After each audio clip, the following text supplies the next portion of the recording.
So good Okay. morning, Joe Lord. So thanks for coming in for this interview online with us. How you doing? Pleasure. I'm doing okay. Yeah, surprisingly.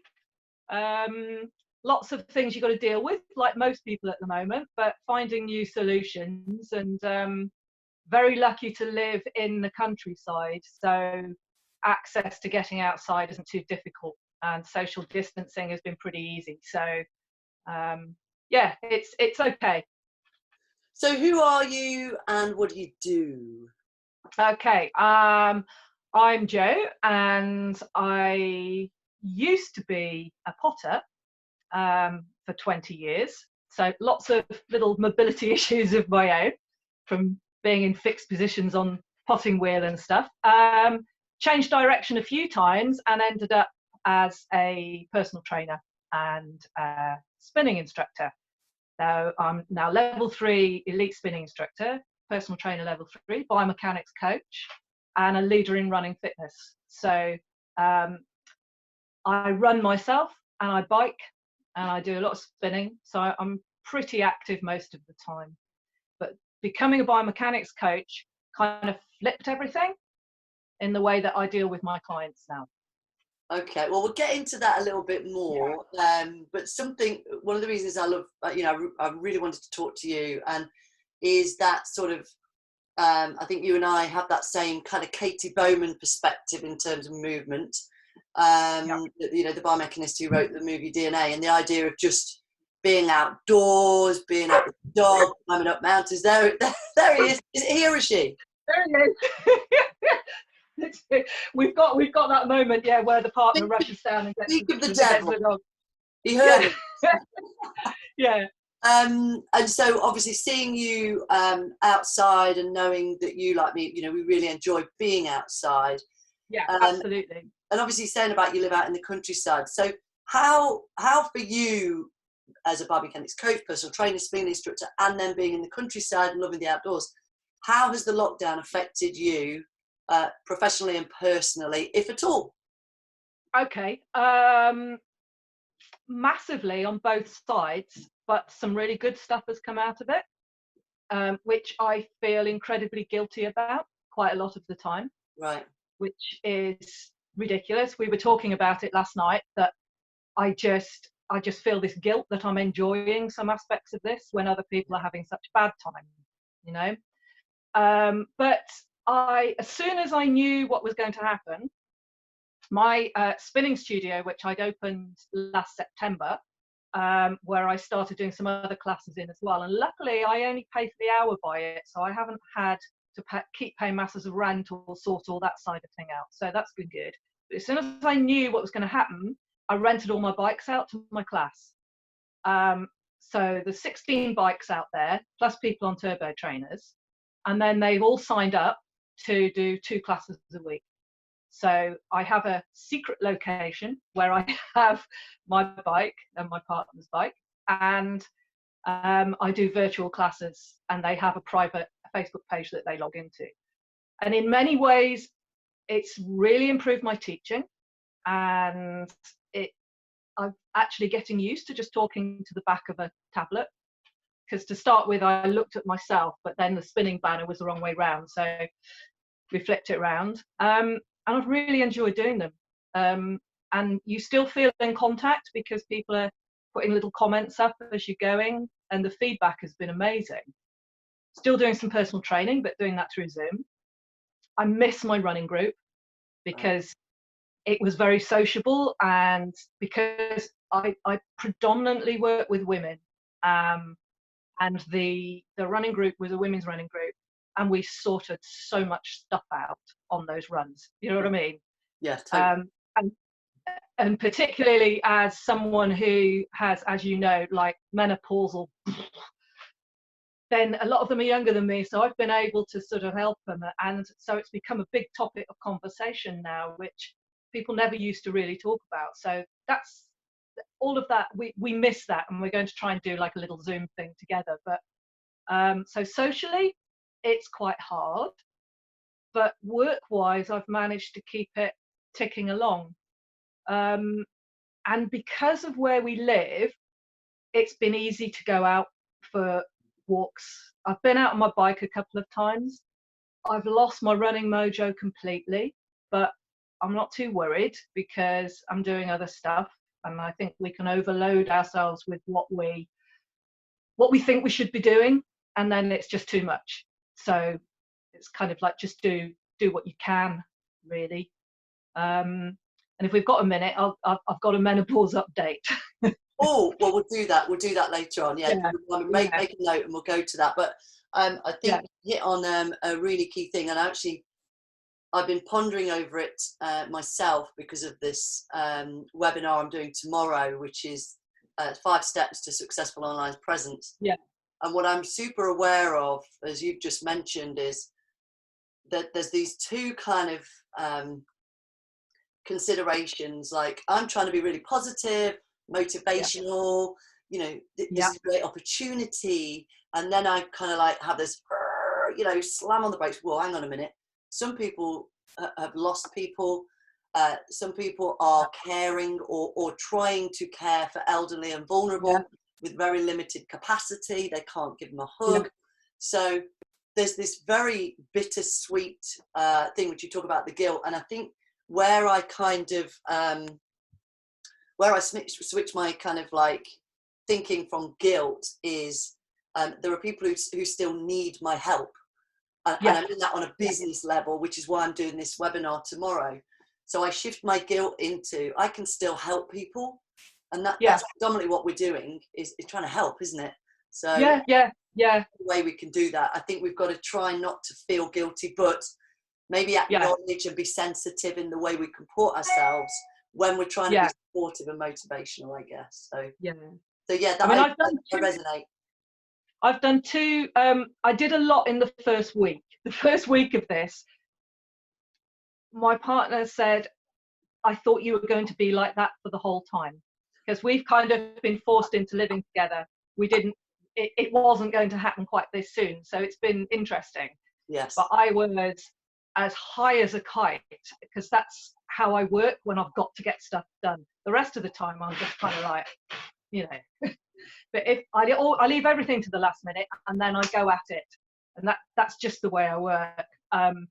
But yeah, I was completely manic. Got all the bikes hired out, got the rides sorted, got everything set up, got all my equipment put somewhere else. And the first week I went running, I did a workout, I did my classes, I was online. And then the second week I just went, you know, and then the third week I kind of settled. 4th week, which was last week. Well, no, I've lost track now.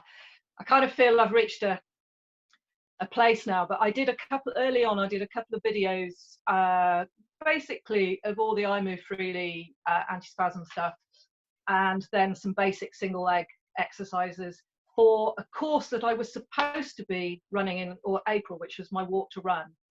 And a course I'd called 100% You, which was going to be a mixture of I Move Freely, spinning, discussions about goal setting, weight loss, whatever it was they wanted to do.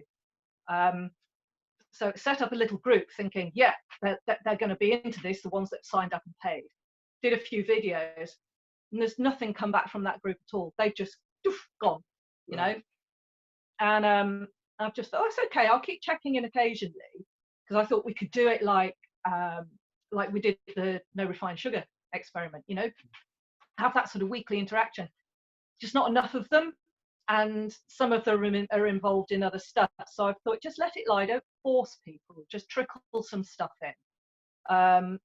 There was an article a friend posted today about how the fitness industry is actually suffering now because of the amount of free content online. So people are seeing their numbers dropping off on their paid classes. Yeah, I think that'll shift. I did some polls on my Facebook page, and I get that. Of course, that's going to happen, you know. But there's only so much of you know, Sean T you can, you know, go with, or whoever else it is. And I think the poll I did was very simple. I don't know if you saw it, where I said, "What do you miss?" And everyone said human contact. So guess what? You know, okay, there's going to be the same with the industry. I've been in the industry 30 years, and you know, there's always this fluctuation. You're going to get a trend, and then they're going to come back. I actually personally think, it was my next question actually, Joe, you've led me on to very nicely, is what do you see, what do you personally see long term is going to happen to the health and fitness industry? So like, because everyone's very focused on right now, panic mode, you know, Kubler-Ross stage 1, 2, you know, you're clearly getting into stage 3, and everyone's got different coping mechanisms. So everyone's dealing with it differently, but I'm trying to help you. You've got to think long term, and people are going to have health issues, and they're going to need our help, but it might be different. So how do you feel about it? Have you thought about it? Well, because I'm also doing the diploma with Mike at the moment, the movement therapy diploma. When I finish that, that's a real nice package of skills, hopefully. And I have a long-term plan for that, and always had. Right. So that I think will still happen at some point. So human contact, I think, is really important. Trying to assess people online is really difficult, and I think you've got to have a high level of experience to be able to do that, and get it right, and not misdiagnose, and not try and do things that you shouldn't be doing with people. It's very easy. I had a friend yesterday who'd fallen off a horse, and she sent me a picture of her bruise and was saying that it hurts when she runs, but she can do everything else. Just don't run. You know, just don't run for now. Yeah. And then we did a whole sort of assessment of, so at what point does the foot contact the ground, where it hurts somewhere else, and all this kind of stuff. And in the end, it was like, I said to her, this is beyond you. You need to get someone to see you if it persists, because I can only give you some advice, but I can't see you, and I can't touch you, and I can't feel. Yeah. You know, because that it's an incredibly, you can visually see somebody, as we know, like you can give a visible sort of appraisal of someone as they come in and say, oh yeah, their shoulders like that or whatever, but they might that might not be affecting them at all. That's not what they've come in about, you know. Or maybe that is what they've come in about, and it's actually something else. And you can only really tell that by touch, movement, talking to them a little bit more. There's a lot, seeing isn't there? That I agree with you, and even down to the whole oxytocin thing. One of the things I'm craving is a massage, like and I think more so because I know that's the one thing I cannot access. So for me, well, sorry, it comes second after getting my eyelashes done. I've got eyelashes and a massage. They're the first two things for booking. Where I need to go back to 2 businesses that may be concerned about their future, and I'm like, trust me, that's the first thing I'm going back to. So I think the same with, there are some businesses that I think as soon as we can go back to normal, will do very well, and that's hairdressers. I have actually cut my own. I'm quite impressed, really. I've no idea what's going on around the back because my partner did that, but you know, yes. Yeah, exactly. But hairdressers, massage therapists, I think sports injury, all those sorts of people, I think will actually see a rise in their one-to-one contact. And I mean, I know some hairdressers who have been taking a course on managing hair with viruses or in this sort of situation, and they're actually getting a qualification in something, because I think people realise this might not be the first time this happens, and you know, we may actually 100% have to change the way we operate forever. Yeah, I agree. That's kind of where I'm trying to think, is long term, how does this change the industry, sort of health and fitness therapy industry that we're involved with? You know, long term, what is it going to look like?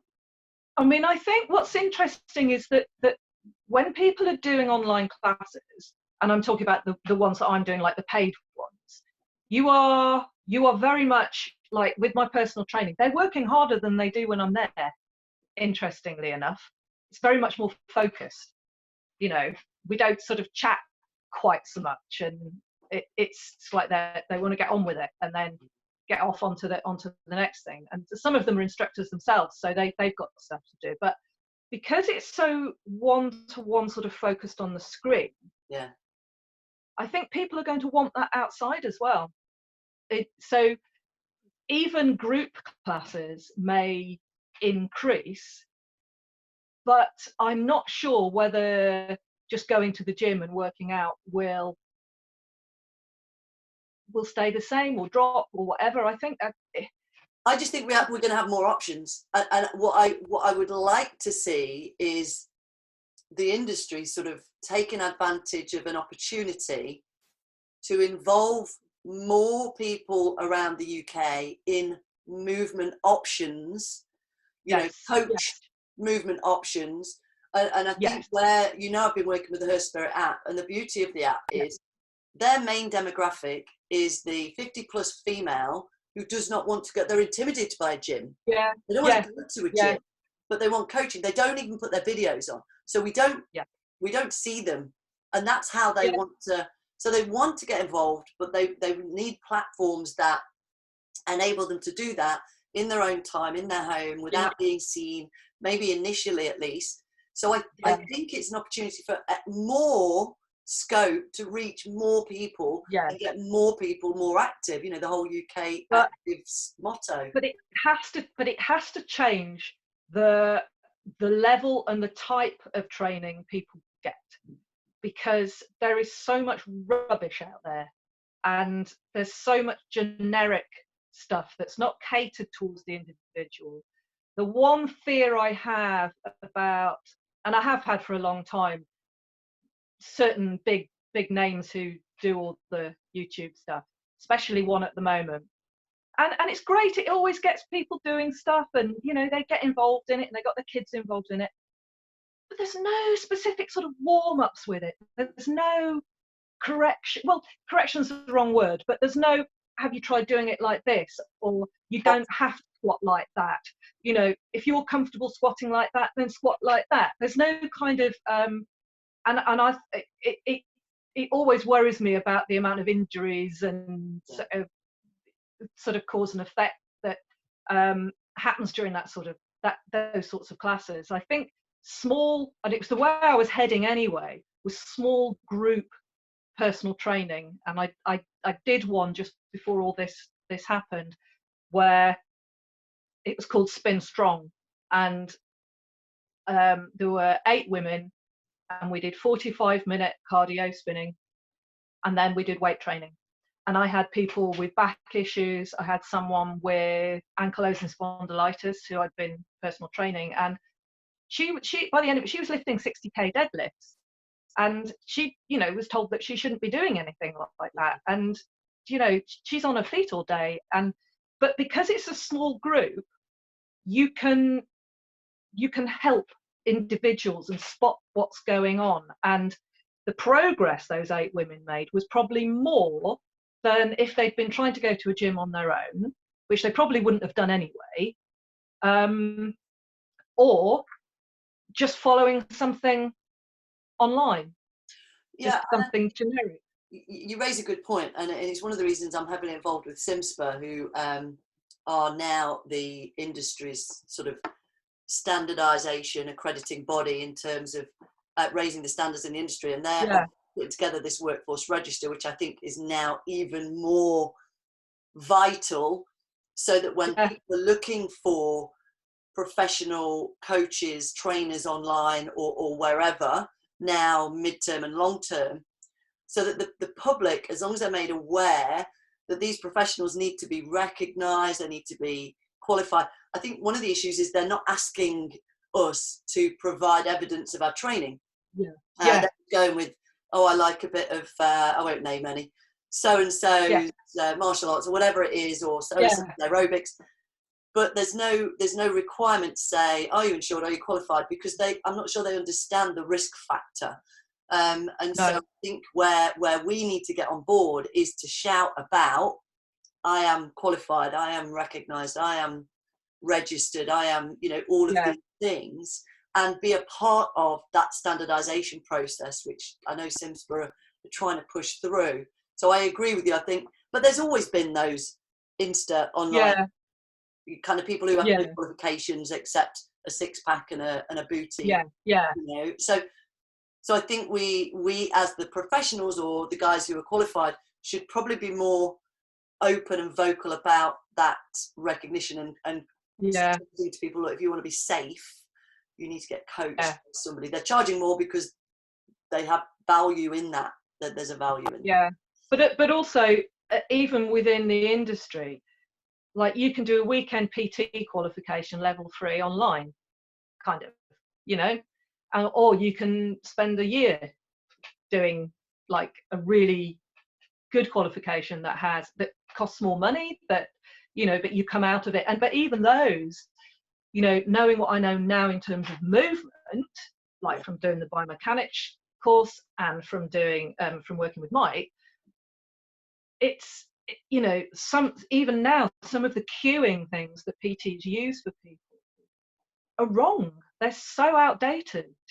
and it's like the industry isn't updating itself. It's not following latest research. It's not.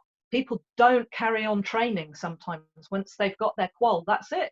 They don't retrain. That if you became a PT 10 years ago, you can still work under that qualification. I'm hoping that's going to change. Hopefully that's going to start changing. The problem is you can't change a culture overnight. Well, no. Create a virus and then you change your culture, but but I think you're right. I think that's all being a part of the industry, with or without the virus. I think the virus has shaken the industry up. I think long term that's a good thing. Right now it's painful for everyone, and everyone's trying to kind of work out solutions, but I think long term it's going to shake it up, and you're going to get, like you say, this fluctuation of, okay, we might drop off while people think they can get it cheaper and easier, and then they get injured or they get bored or fed up, and they're like, do you know what, I might go and join in now, I'm a bit fitter. But we've got to wait and see. But what do you think then, talking about, so your kind of expertise around movement and biomechanics, maybe specifically for my audience particularly, what do you think are the common misconceptions around biomechanics, posture, maybe from both the other professionals and the clients? What are the misconceptions do you think about it? I think people think that as a biomechanics coach, you're just going to correct the way they stand. And I put that in with little, and it's like, oh, my posture's really bad. And it's like, well, are you in any pain? Are you in any discomfort? No. Why do you think your posture's very bad? Well, it's aesthetically quite often. If someone is getting some discomfort and stuff, then the trouble is that when people say biomechanics, they think of not intrinsic biomechanics. And in terms of posture, people think that there is still this balancing the book on the top of your head or sitting like this on a chair, and that's good posture. Doing bunch pieces. It's and that word still gets used an awful lot amongst other professionals, and people who call themselves postural experts, personal trainers. They've had no specific training in posture. I probably know quite a lot about it.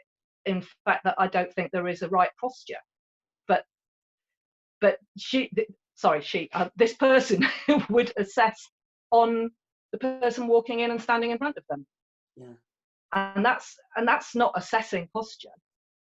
And it's like the right posture is the right posture for the thing that you're doing.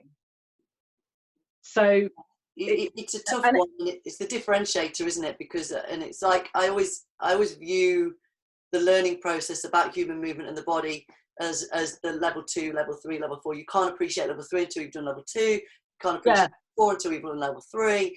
And then you go beyond that, and then you start to go, oh, actually, I don't think we were wrong in level 2, level 3. So level 2, it's quads. Level 3, it's vastus, rectus, it's just gradually learning a very complex subject a piece at a time. Yeah, So then as you go yeah, deeper, you start to realize actually that's actually not quite the right way of looking at it. We're going to look at it this way, because you can help yeah, people at level 2 and level 3 move better. I guess it's yeah. the higher risk and knowing a bit more about risk that you go on Absolutely. to biomechanics coaching or the movement therapy education diploma, and you start to recognize, right, okay, it's not as generic as that, is it? Do you know where I am in the movement therapy diploma? I am so far down the Kubler-Ross curve, you wouldn't believe it.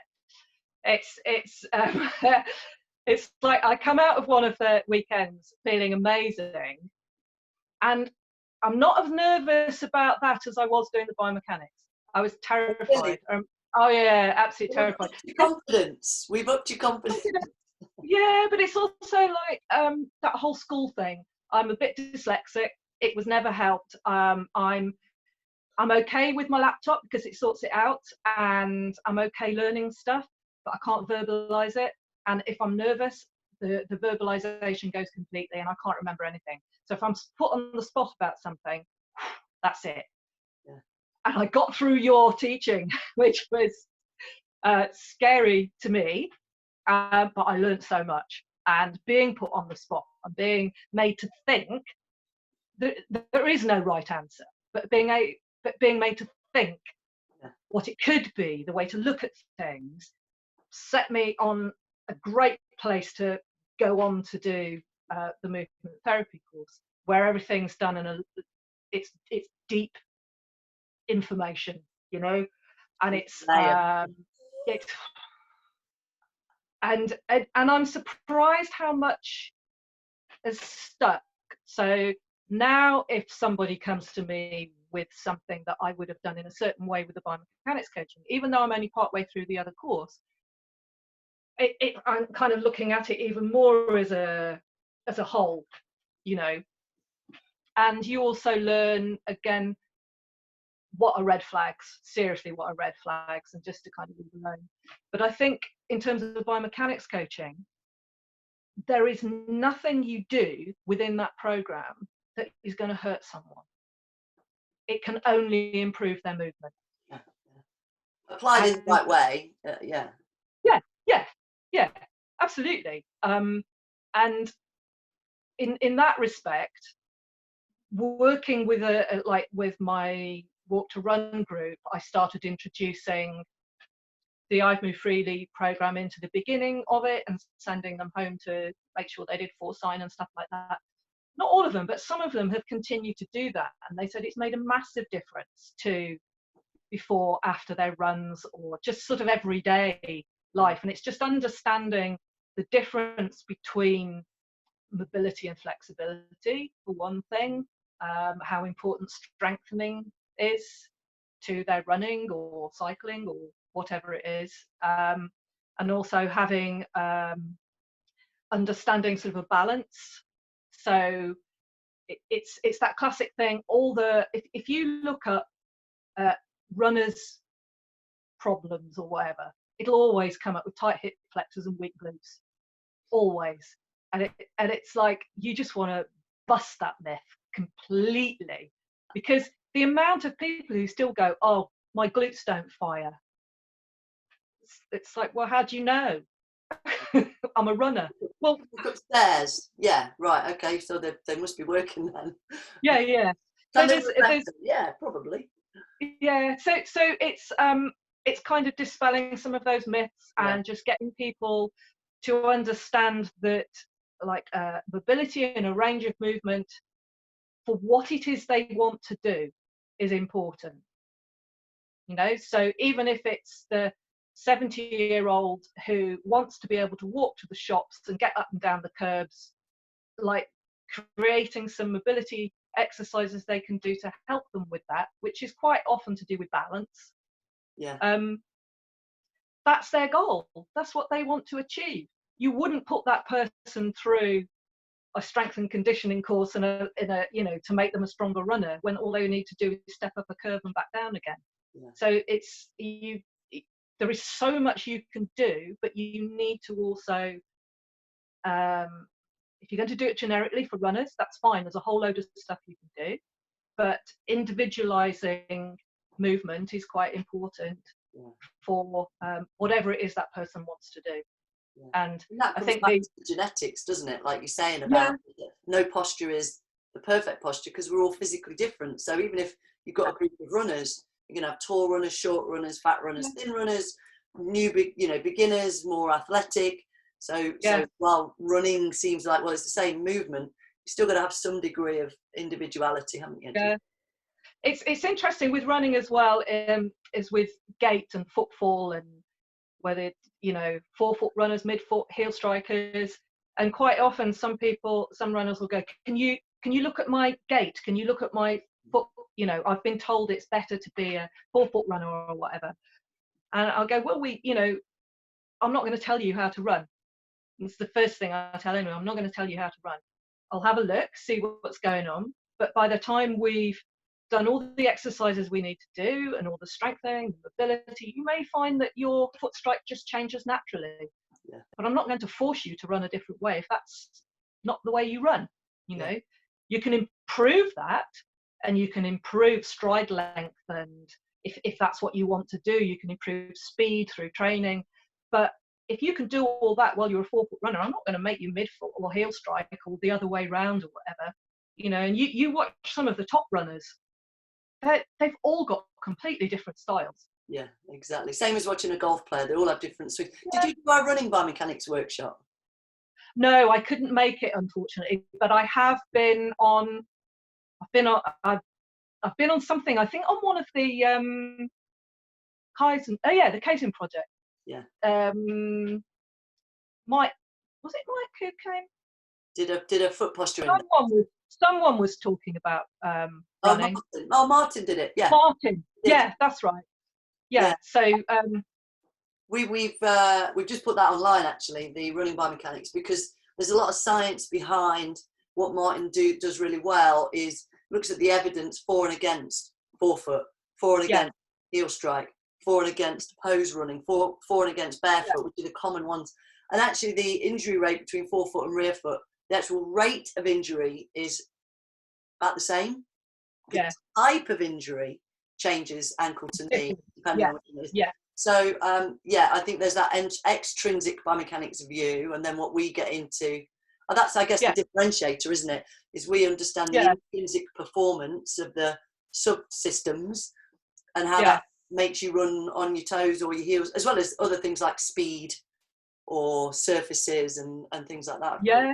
Yeah. I mean, I don't like road running. I do it when I have to, but I'm a trail runner, and I like just getting out on, especially woodlands and uneven ground and hills, and I love running downhill. And that's my thing. Downhill. What's that about? Everyone hates it. I know. I fly downhill, and everyone overtakes me going up a hill. I'm so slow. I'm so slow anyway. But I pick it up. But interesting that. Yeah. I mean, if you give me a vertical muddy slope, as long as I can trust my shoes, I'm off. And having to yell at people to get out the way, and I think that what it is that people try and brake. Yeah. They try and just got to go with speed. Yeah. Instead of just going for it and trusting. The other thing is, because I've just done until this happened, a running with a head torch series of 10 weeks over the winter. So a women's group again, because people are scared of going out at night running. So it's nice to do it in a group, but you need to learn to run with a head torch, and there is a skill to it. Yes. Well, not skill, but there is a and the interesting thing is, fewer people seem to fall over running with a head torch in the dark in the middle of a wood than they would do in the daylight, because you fix your beam about, 3 meters, maybe 4 meters ahead. You've already processed what you're going to do by the time you get there. You just don't have to overthink it. And because you can only see that far with the beam, you trust it. Yeah. Whereas quite often people tend to look down at their feet. Yeah. And that's when they fall over, because they haven't seen what's coming ahead. Yeah. So it's that was really good fun. That was really nice to take them out. And we went. I've heard of training to use a headlight, but thinking about when I've done it, I generally don't run in the dark. I run in the morning, but obviously through the winter it is darker in the mornings. But yeah, I'd never thought of actually teaching somebody how to use it. I kind of do that instinctively, but somebody may not. Yeah. So yeah, that's interesting. And especially it's like we took them up right into the woods, into the hills, into the muddy little single tracks, and you know, they never thought they'd be able to do that. And when you see a load of sheep at night with the reflecting back off your headlights, it's really quite creepy. But yeah, no, so it's but back to sort of what we were saying about what people expect from a biomechanics coach, is I don't think people know. No. And once they experience what you do and it helps them, then there's a greater understanding. But getting them to continue to do the things that you've taught them is really difficult. So you can only show people, prove to them that it actually helps, and then, you know, it's kind of up to them really. It's getting things into people's everyday life. I've got a client who she hurt her back doing gardening, and they're doing a lot of gardening at the moment on a slope. So she basically pulled a QL, and which is quite, you know, reaching across and so on. So we did a load of exercises, and I'm always got my stick handy. Love my stick. So that's another bit of equipment. Every single one of my runners has one of these now. We do it a lot for thoracic rotation, and just generally creating METs or antispasms, just using the pole pushing back and pushing in, and a little bit of muscle release like that, rather than having to find a wall or whatever. You can do a lot with these.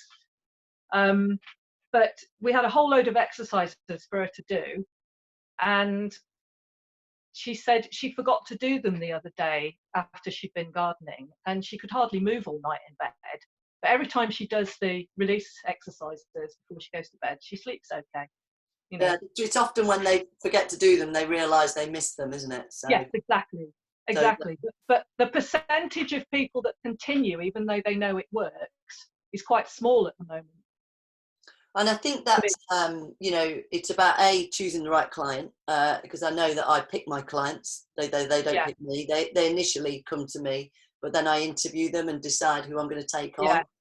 Because some people do want that quick fix, which long term doesn't work more often than not. And so what we're about is that kind of long term idea. And so I think it is a different way of doing things. And if they don't get what they expect, there's also it's almost that automatic disappointment, even though it's right. It's like, I just fixing. So it is a challenge, but I mean, I interview people and I choose. So what would be? I don't know if you're a book nerd or not. I'm imagining you are. Give me your favourite book recommendation, audio or real hardback. Oh. Gosh, do you mean to do with fitness or anything?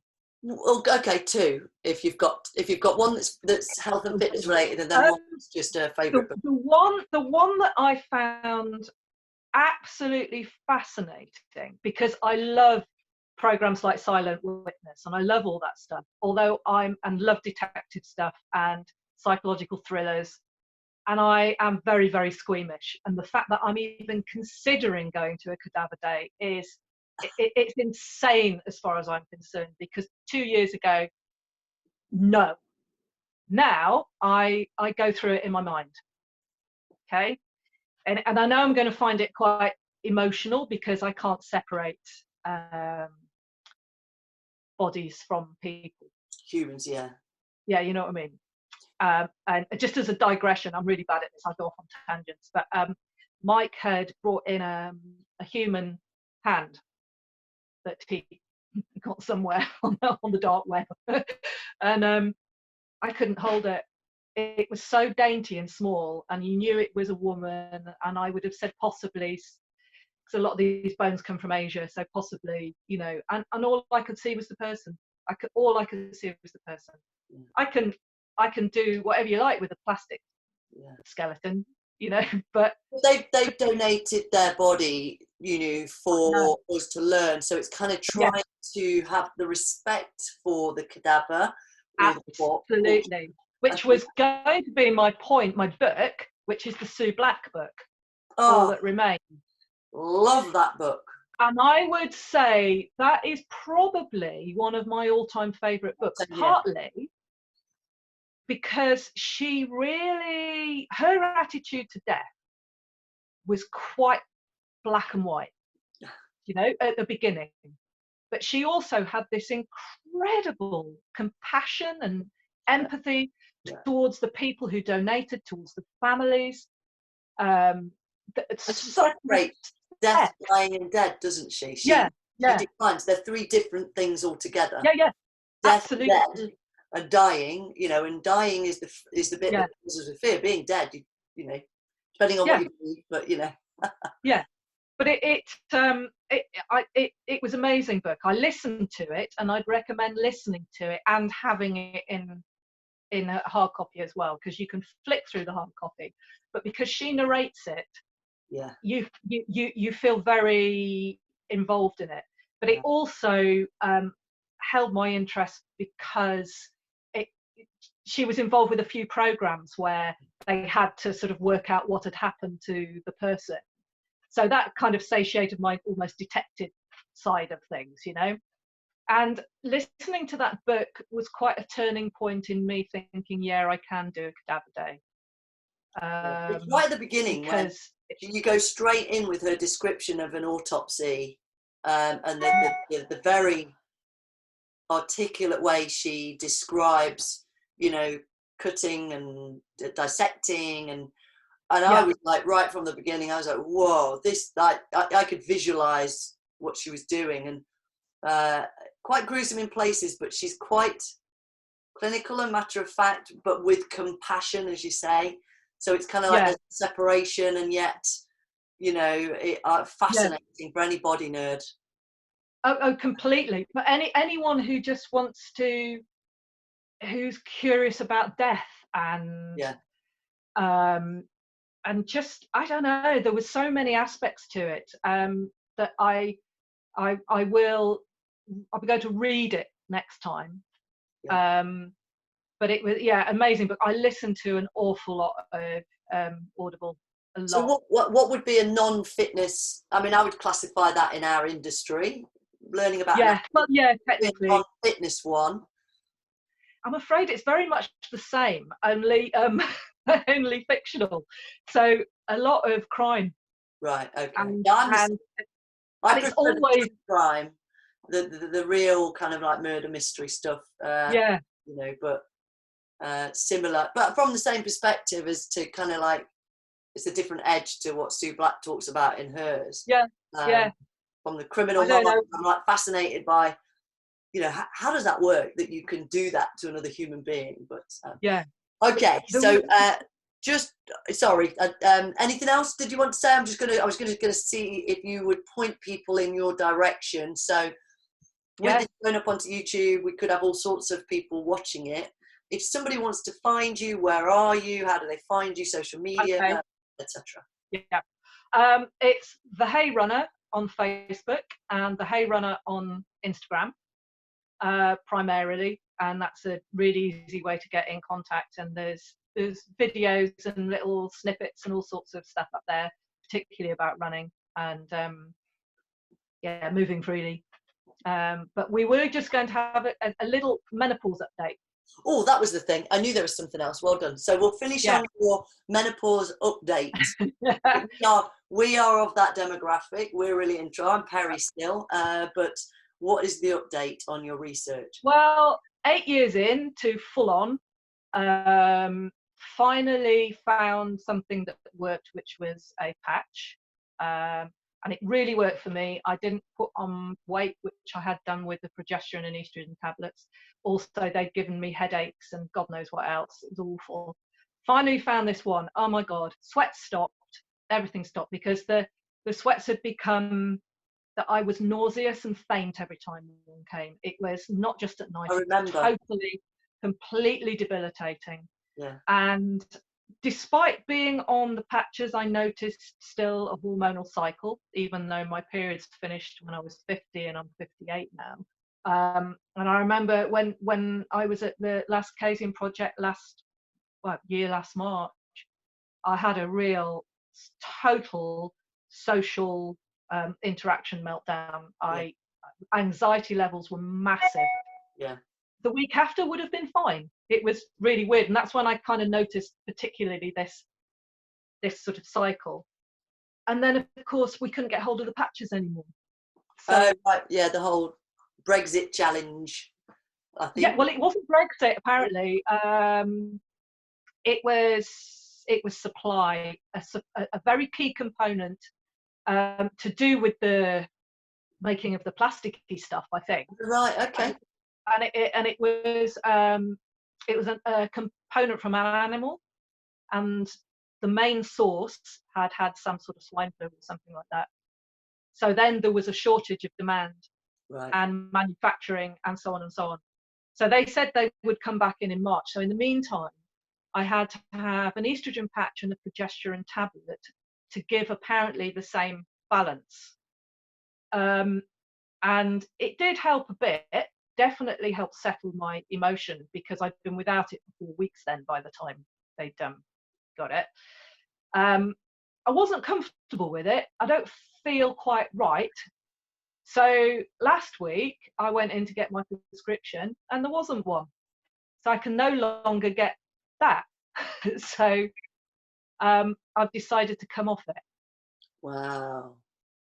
And I am now awake every half an hour, sweating at the moment. Yeah. And I'm kind of assuming it'll be a bit like going cold turkey, and it may settle. It may be the extreme reaction of not having it might be what it just takes. Exactly. And then so I'm conducting my own experiment now on whether I can come through this or not and manage without it. Certainly when I was right in the middle of it, I say about 3-4 years, well, more than that, 4 or 5 years ago, there was no way I could have coped without having something. It was awful. Yeah. I suspect, fingers crossed, that I'm coming out of it a bit. Yeah. I still notice that cycle. So I do note that, which is really important. And I would recommend to anybody keeping a diary. Yeah, not definitely. filling it in every day, but just a note of when you have those changes, when you feel something, when your energy levels dip. Don't beat yourself up because you don't want to go for a run, that kind of thing. Emotional, and when you come out of it. So just keeping a diary and stuff. But yeah, so now I'm a week off, awake every night. Well, you could be apart from your partner. Yeah. And you well, she's just starting hers, so yeah, we're a great household. She's got the advantage of your guidance though on that one, hasn't she? So yeah. Oh well, I hope it goes well. It's always interesting to hear how other people cope, because it's such an individual thing. There's so many variables to the menopause, and I think being open and asking people what they've had. I think that's the important part that we're both very passionate about. So I appreciate you sharing that. So that's brilliant, Jo. I've got another interview now with Mary Taylor. So oh, lovely. Close. So thanks so much for your time. Good luck with no HRT and with your business and everything else through the lockdown, and hopefully I'll get to see you soon. Definitely. Thanks so much for your time. Take care. Thanks, Rachel. Bye.